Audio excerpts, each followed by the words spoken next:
Hey, welcome back to another episode of Coffee with Dave. I'm Dave. This is coffee.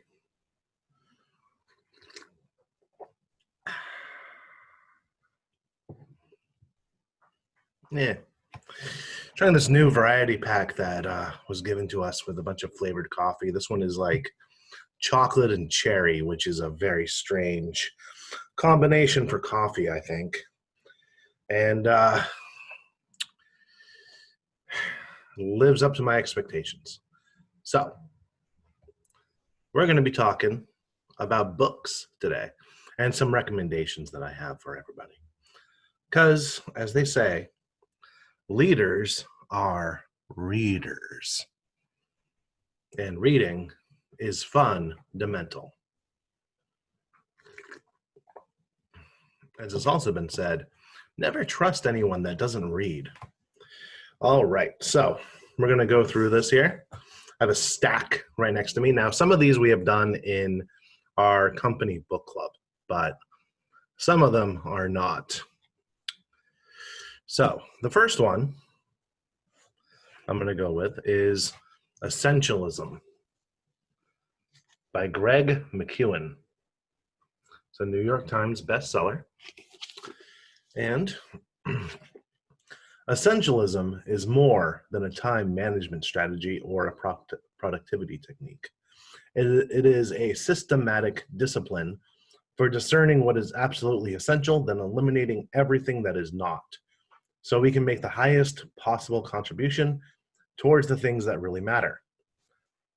By forcing us to apply more selective criteria for what is essential, the disciplined pursuit of less empowers us to reclaim control of our own choices about where to spend our precious time and energy, instead of giving others the implicit permission to choose for us. Essentialism is not one more thing, it's a whole new way of doing everything. It's about doing less, but better in every area of our lives. Essentialism is a movement whose time has come.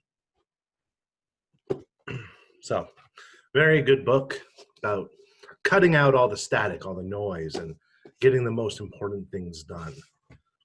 Next is a trilogy, like Star Wars or Lord of the Rings, but in order to help you succeed. So that's pretty cool. They're all by Gary John Bishop, and it's from that weird new thing with self-development books that have profanity in the title. So we have Unfook Yourself. Unfook yourself. Wake up. You're a fooking miracle of being. What's standing in the way of you living your best life? Most people would reference things like relationships with other people, money, their jobs, or unfortunate circumstances. None of these explanations make any difference. Through decades of working with people as a personal development coach, Gary John Bishop has discovered that the barrier is one thing only: you. If you're easily offended, stop reading now. This isn't the book for you. But if you're looking for a book that gives you the power to find everything you ever wanted residing within you, like a well of potential waiting to be expressed, you're in luck. Unfook Yourself is the handbook for the resigned and defeated, a manifesto for real-life change and unleashing your own greatness. So, Unfook Yourself. Unfook Yourself is followed by Stop Doing That Sheet. End Self-Sabotage and Demand Your Life Back, also by Gary John Bishop, part 2 of the trilogy. No more excuses. Demand your life back. You know you shouldn't, but you do. You know you should, but you don't. Over and over and over. Whether you're in a career or a life rut, can't find the right partner, struggle with saving money or meeting your health goals, whatever your thing is, it all comes down to self-sabotage, and you're tired of it. You can't just keep responding in ordinary ways if you're truly out to live an extraordinary life. Stop doing that sheet. Put your hands on the levers and dials of your deepest subconscious machinery and empowers you to translate your most negative thoughts and behaviors into the kind of life you have always wanted, but never quite knew how to get. Prepare to turn everything you ever knew about yourself on its head. Stop doing that sheet. And then the final book in the trilogy, Wise as Fook. Good wisdom puts you back in charge of your life. No one can take that from you. Whether your sheet storm is, at least one thing is clear. No one ever showed you how to handle it. This book will challenge you to put your hands on the wheel of your own life. Dig into 4 powerful fundamentals of being a human being: love, loss, fear, and success, to reveal truths that inspire and invigorate an otherwise stodgy existence. Wisdom allows you to live the life where you and what you stand for matter in this world. A wise as Fook life. Wise as Fook. Now we're going to get a little old school here with Peter Drucker and the Effective Executive, the definitive guide to getting the right things done. This is like an older version of Essentialism. So, what makes an effective executive? Let's read the back. But first, another sip of this coffee is growing on me. Not that much, though.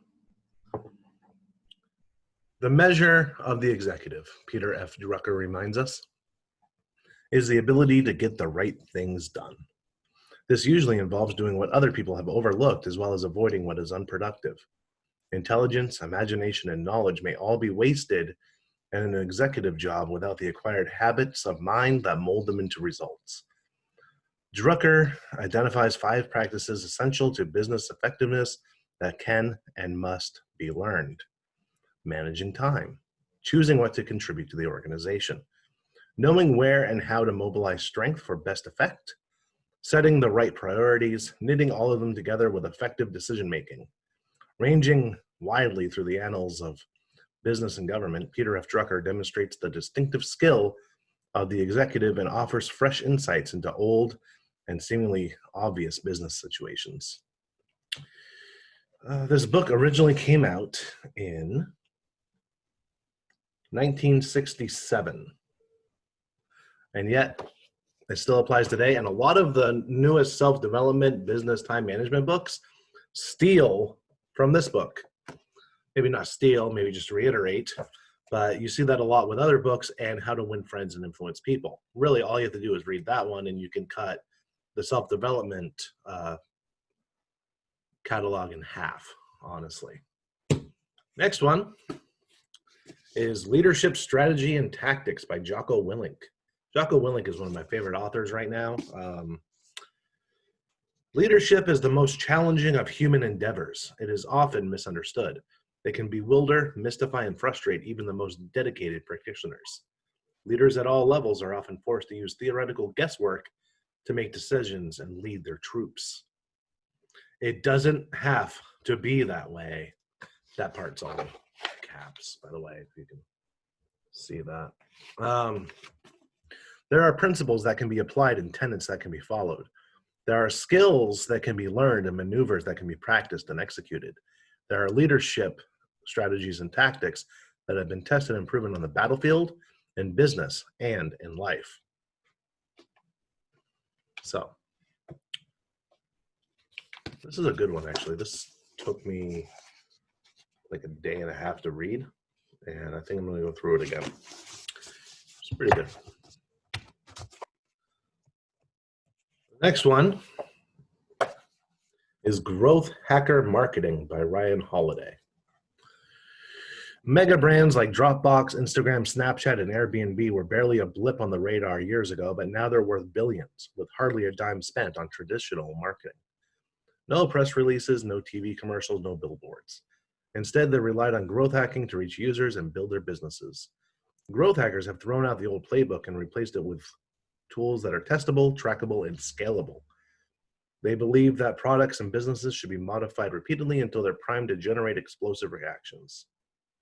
So,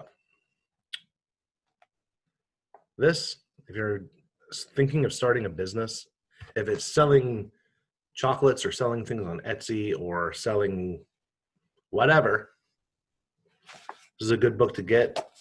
It's a very, very quick read and a lot of good points in it. All right. The next one, we're going to get a little philosophical here. Meditations by Marcus Aurelius. All right, this is old.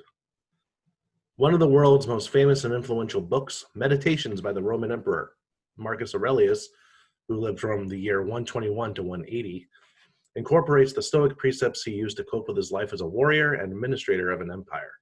Ascending to the imperial throne in AD 161, Aurelius found his reign beset by natural disasters and war.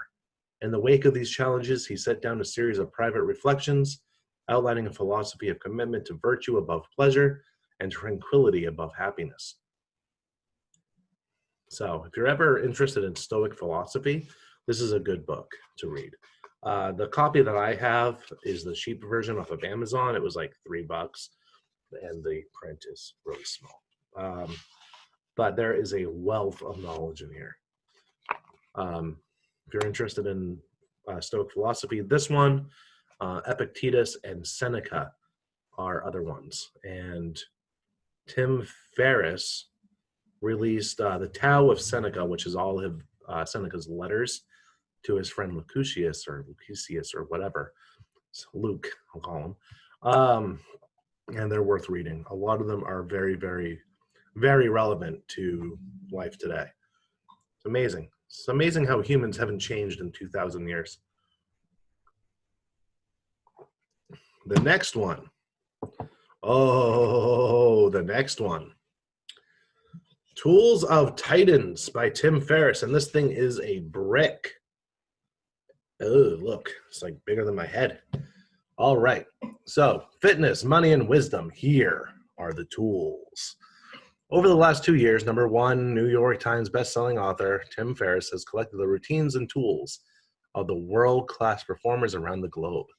Now, the distilled notebooks of tips and tricks that help him double his income, flexibility, happiness, and more is available as Tools of Titans.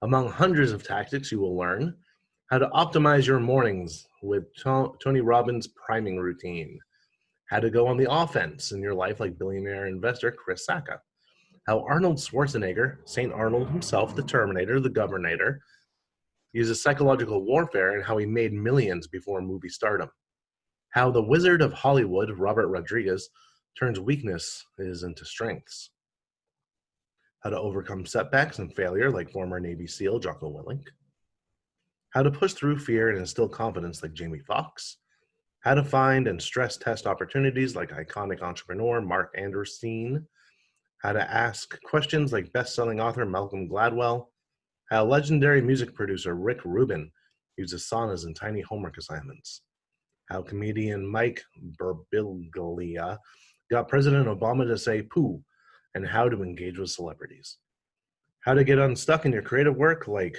Paulo Coelho, author of The Alchemist, how famed meditation teacher Tara Branch embraces and uses negative emotions, how to develop mental toughness with 3 practices from retired 4-star General Stanley McChrystal, how early Google innovator Chad Meng-Tan found the secrets to happiness, and much, much more. This is a giant book filled to the brim with everything that you could ever need. It's broken up into 3 parts, and those 3 parts are health, wealth, and wisdom. Worth getting. It's like $30 at the bookstore or like $15 on Amazon. Go for Amazon, it's fine. Next one, 75 Hard by Andy Frisella.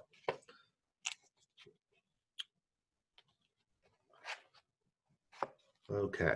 The 75 Hard program was the hardest thing I've ever done, but I'm so grateful for it. I lost pounds and feel great physically, but even more than that, I feel unstoppable and amazing. I'm a mental health therapist, and it has been so great to really build my mental toughness, and this program has made me more present in my work. 75 Hard is a program that's, amazingly enough, 75 days, and there's a bunch of rules to follow, and if you mess up even once, you go back to the beginning. Very hard program, and it's much more than a physical challenge. It's incredibly mental, and that's Awesome, because that's what we need. The next one is Who, Not How by Dan Sullivan and Benjamin Hardy. I actually just finished this one, and it's the one that we're currently doing in the company book club. What if everything you did was your choice, including how you spend your time, how much money you make, with whom you have relationships, and only doing work that aligns with your purpose? Sounds hard? It's as simple as changing the core question you ask yourself. When you want to accomplish something, stop asking, how can I do this? Legendary entrepreneur coach Dan Sullivan teaches you to ask instead, how, or no, sorry, I messed up. Who can do this for me?